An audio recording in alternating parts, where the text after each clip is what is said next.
Hey kids, I'm Selena. I'm Kamau. And this is The City and Beyond. In this video, we are going to share our favorite cities since starting this channel.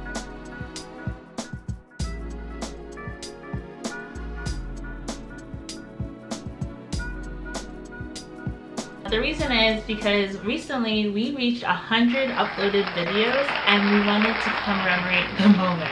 And remember to subscribe so you can catch the next 100 videos. And also remember to click the little notification bell so you can catch when they appear. On our channel, you might notice that we categorize our destinations by city. This is on purpose because we figured that narrowing it down to cities versus states or countries will help people like our part-time travelers to not waste any time on figuring out where they want to go. You may notice in some of our videos that we only mention the state or the country that we're visiting. This is typically when we visit more than one city inside of the state or the country. So an example of this would be New Mexico or New Zealand. Now that you kind of get the gist of it, we're gonna get a drink and then we'll get started. Oh my God, nothing better than the home ball. Nothing better than something fresh straight from the pub. A great mixer is all I ever need. But wait, Selena, what are you having this evening? I am having a homemade Aperol Spritz. It's a little heavy on the Aperol. And I am having an Appleton Mule. That is Appleton Reserve, ginger beer, and a splash of lime juice. It's quite delicious. And we forgot to introduce our added member to the team, Edgar. Say hello, Edgar. Before we jump into this list, I just wanted to say that this list is in no particular order. It's just places that are our favorite today. It could be different tomorrow for all we know, because we love everywhere that we've been, but when we compiled this list, we wanted to have places that were fresh in our minds and our hearts that we actually enjoyed going to. And this doesn't include the places that we've been to outside of this channel. Yes. Which we only started about 2 years ago. Yes. So keep that in mind. First on our list is Rotorua in New Zealand. The first thing I want to say about Rotorua is that it is a great place for the family.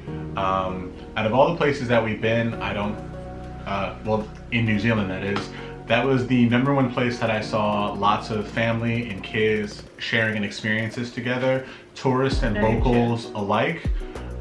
Their hot springs in the middle of the park is an amazing place to relax, whether you're, again, on holiday and just trying to wind down, or you maybe had a rough day at work and you want to soak your feet for a little bit. Hobbiton is not far from there, or is there. We didn't go there, but we knew that it was available. Tanuki Village. We also, the hot springs in the park. Absolutely. Obviously the views as usual. It's kind of like a suburban city. Like it's Yes. not as secluded as Tuticaca or Cape Rania, and it's not as crazy, or not crazy, but just not like as much going on as Auckland, where there's like a lot more traffic, a lot more people, higher buildings. It's like a nice in-between. So our second pick is Vancouver. Even though we went to Vancouver, I think 5 years ago, before this channel, well, that's 3 years before we even started the channel. Yes. We went 2 times since we started the channel. Once was actually to plan our wedding, and then the second time was to have our wedding. Yes. But we cannot get enough of Vancouver. If you've been, you understand why. I think the only people who ask like, why Vancouver? You haven't been there. I would completely agree with that. I feel like you are hard pressed to meet someone that has something negative to say about Vancouver. The reasons why I love Canada and Vancouver specifically is because being from New Jersey, I'm used to having multiple elements available to me. I can drive a couple of hours and get to the ocean. I can drive 20 minutes and I'm climbing a mountain. In Vancouver, they smash it all together and it's there for me to enjoy immediately. It is so good. You can go to an area and you'll be in Chinatown and walk a couple of blocks and you get to an Irish pub, and then walk another couple of blocks and you're at a Caribbean bistro, hashtag Calabash, and you walk a couple of other blocks and you're at a Canadian brewery, Exactly, and it's all there. Everybody mixes together, and it's such a wonderful blend of culture and experience. Not to say that we don't love like Toronto, for example, but we decided to only pick one Canadian city, and because we went more times, I think, to Vancouver while doing this channel, while creating this channel. Yes. We decided to do Vancouver, but Toronto, if you are looking for diversity and a melting pot of a city, go to Toronto. You thirsty? I got something for that. Now, where were we? Yes. Number 3 on the list, and that would be Nashville, Tennessee. Before we start, we have to give our ceremonious tighten up. No, I don't watch football. No, I don't care. But if we're mentioning it, I gotta bring it up. Oh yeah, tighten up. Tighten up. We just kept saying that the first night we were there. Because we went to the stadium and they allowed us in because we were not wearing Giants colors. Or Jets. You didn't allow us in. You should go see that video. Bing. What do we love about Nashville? I think we can sum it up in 2 or 3 things. First one, undoubtedly, you should have expected this, the food. What did we love about the food? I particularly love the hot chicken at Hattie B's. Absolutely amazing. But if there was a runner-up, because Hattie B's is an institution, we will never take that away. If there was a runner-up in my experience and we went to a couple of places to get hot chicken, it would definitely be Party Foul. Party Foul. I had like the best Cobb salad. Tell 'em it why. had hot chicken on it, but it also had this like smoked hard-boiled egg. Kamau doesn't like hard-boiled eggs, but it was delicious. I was like, who makes this? Nashville does. That's the answer. Nashville does. Number 2 reason is the music. Nashville is a music institution. And number 2 is kind of hand in hand with number 3. I'm going to give you the spoilers and we're going to jump to it real quick. And it is the culture, but music is the culture of Nashville. I don't feel like you can go anywhere in the city of Nashville and not experience music or creativity on a whole. There's just so much of it all over. Everybody comes there, everybody experiences it, and the independent music scene is better than anywhere I've ever experienced in my entire life. And both of us actually enjoy country music, but our sister-in-law really loved it, and that was also pretty special that we were able to share that with her and my brother. I grew up, my family's Jamaican, so I grew up listening to reggae music, and outside of reggae music, the one thing that both of my parents did, separate of each other at that, was listen to country music. So I also grew up listening to Garth Brooks, Dolly Parton, Johnny Cash, Kenny Rogers, and the like. So going to Nashville was a cultural milestone significance to me to actually go there and experience it. We did not have enough time to experience the museum, but I'm gonna go on a limb and say that it is not going anywhere anytime soon. And the reason why I like country music, if you know my dad, you already know. Number 4 on our list is a place near and dear to our hearts. But we've only been to experience it the one time. And that place is La Trinité, Martinique. La Trinité.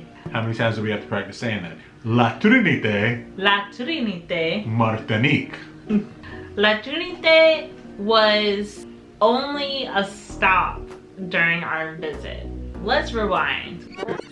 So we went to Martinique, kind of begrudgingly almost, in the beginning, because we actually had to reschedule our initial date because we were supposed to go with a group of friends, and then it ended up being just the 2 of us.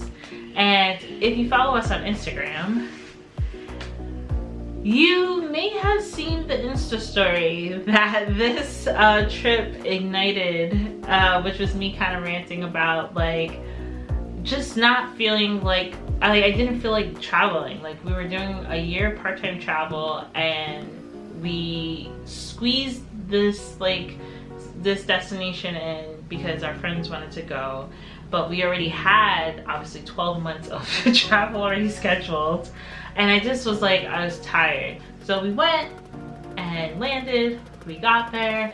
after the first day of being there, I just realized like this city or this country in general is such a gem, and It really is paradise, because we rented a car and we got to go in like a lot of nooks and crannies of the country.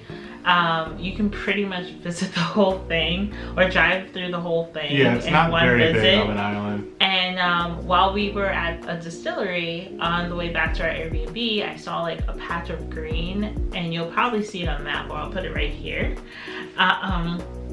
We saw a patch of green that was on our way to the Airbnb, and we're like, let's just stop. Like, we had no like real agenda or anything, or anyone to like go meet or anything.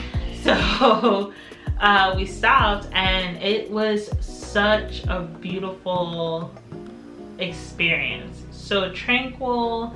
It was just so peaceful and not crowded or anything like that. Yeah. And then the only thing I regret is that we didn't get to go to the ruins that were like further into those grounds or that area. It was a Caribbean French island that's still very much connected to France. And in that regard, it was a great cultural experience to see what might have been for some other countries, or what has been for this country in particular. But when we made it to La Trinité, and as Selena said, it was by chance, by spotting something on the map. It is when it went from being a cultural experience to a vacation. And I'm hoping people understand what I mean by that. It was quite the experience for us to randomly find a beach and then see people on their lunch break just pull up, put on a bathing suit, dip in, go for a swim, come back, dry themselves off, and go back to work. I was like, wow, this is like amazing. This is a great place to relax. So I would definitely say brush up on your French, bring a French friend or family member, or just be open to the experience. It was a great experience, very relaxing. If you want a real vacation, go there. I think that is the only real vacation we've had since starting this channel. So, you should have been drinking along with us, but unfortunately, we've been doing this for like a little while longer. This video is probably only 7 minutes long, but we've been drinking for an hour. Yeah, we both finished. So we both finished our drinks. Hope you did too.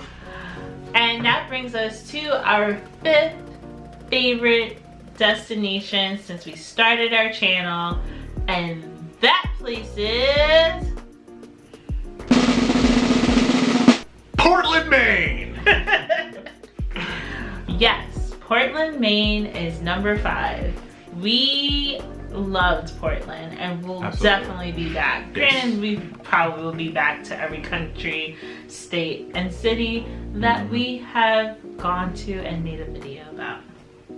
With that said, the reasons why we loved Portland so much was seafood. Kamau actually had his first lobster, and like full lobster. I did. In Portland. I did. So monumental moment. Yeah, and I discovered something. The sauce that they give you is not actually butter. They put something in there. Oh. It's not actually melted butter, and melted butter would be so much better.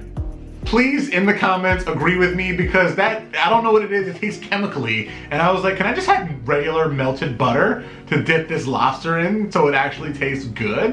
The other thing is our boat ride. The islands. Yes. The boat ride to get to all of the islands was amazing. I had no idea. I thought Maine was a state like any other, but it had so many little islands on it. Okay, Google. How many islands are in Portland, Maine? Sorry, I don't have any information about that. Do you want to know, are some islands part of Maine? Yes. On the website onlyinyourstate.com, they say, technically speaking, there are over 3,000 islands in Maine. This includes the largest actual islands and tiny ledges that can only be considered islands during a very low tide. A few that fall right in the middle, perfect for exploring no matter what your budget might be. I don't know if you guys heard that, but technically there are 3,000 islands in Portland, Maine. And I believe that's more than Greece. Okay, Google. How many islands are in Greece? Here's what I understood from the website sailingheaven.com. There are 6,000 Greek islands and islands interspersed. Do you want a little more context? No. So there are half as many islands. There are half as many islands in Portland, Maine than Greece. That's a lot. It is a lot. That is a lot. Did you know this about your country? I had no idea that Portland had any, really. I didn't know they had any either. It was news to me, completely. Yeah. We also went during a really great time. It was like early or late. It was early August, and there's definitely cheap tickets from the New York City area to Portland. Again, if you saw the video, then you would know that if it doesn't work out, you could always just go to Boston and drive the rest of the way there. We didn't realize how close it was to close. Boston. It was like, I think like an hour and a half, 2 hours. Mm-hmm. I don't know, it felt like it was a blink of an eye, and we were already really tired. Lighthouses. I love lighthouses. Right. And it was great to see a bunch of them Beautiful. in Portland. We got to walk up close to one, but we saw a few on the way, as most people who boat would. Yeah. And we thought it would be a great destination for my mom, who, as you've probably seen in like the Cabo video, I think, and probably the Portland video, her mobility isn't 100%. So we wanted to make sure we could drive around the city and not do too much walking. And so if you are concerned about that, it's a perfect city for that, because like once you get on the boat, you're just sitting on the boat, or once you get to like a restaurant, you're just at the restaurant, or you're just, you know, like driving and going places, and just having to walk like a little bit. You don't feel like you're confined or like losing out on anything. You still see a lot. So that's our list, except for... Hold on. Actually, we're gonna hold off on showing you guys our bonus cities. We're gonna put it over on IGTV because the video is just getting way too long. So don't forget to follow us on Instagram, and you'll know our bonus cities on there. So back to the video. And so our list is Rotorua, Vancouver, Nashville, La Trinité, and Portland, Maine. What was your favorite destination for us? Let us know in the comments below. And while we got you here, why don't you give us some of that LSC? What does LSC stand for, Sanina? Like, subscribe, and comment. And we'll see you next week. Bye. Cheers.